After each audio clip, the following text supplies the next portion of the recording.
मित्रमैत्रिणींनो, गेल्या काही वर्षामध्ये थायरॉइडग्रस्त रुग्णांची संख्या ही वाढलेली आहे आणि औषधं घेण्या इतपतच त्यांच्यामध्ये सजगता आहे.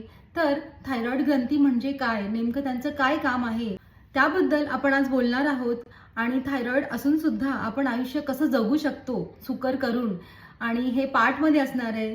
त्याचाच आज एक पहिला पार्ट आहे. त्याच्यामध्ये आपण हायपोथायरॉइडिझम म्हणजे काय ते आपण समजून घेणार आहोत.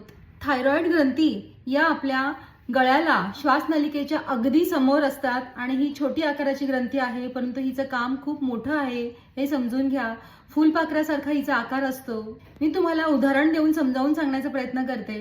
शरीर जर आपली गाडी आहे असं मानलं तर या थायरॉइड ज्या ग्रंथी आहेत हे ॲक्सिलेटर आहे.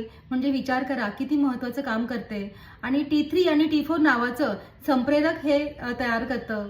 शरीरातील प्रत्येक पेशी किती वेगाने काम करेल, आपण खाल्लेले अन्न त्यातून किती ऊर्जा मिळेल, हृदयाची गती ही कशी असेल, आणि सगळ्यात महत्त्वाचं आपल्या शरीराचं तापमान हे कसं असेल, इतकी महत्त्वाची कामं ही ग्रंथी करत असते.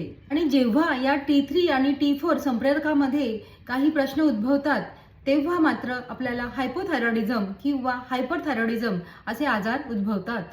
आता आपण हायपोथायरॉइडिझम म्हणजे नेमकं काय होतं, तर ह्याच्यामध्ये T3 आणि T4 ही संप्रेरकं असतात, ही कमी प्रमाणामध्ये निर्माण होतात आणि त्यामुळे ॲक्सिलेटर हे थोडंसं मंद मंद गतीने चालतं.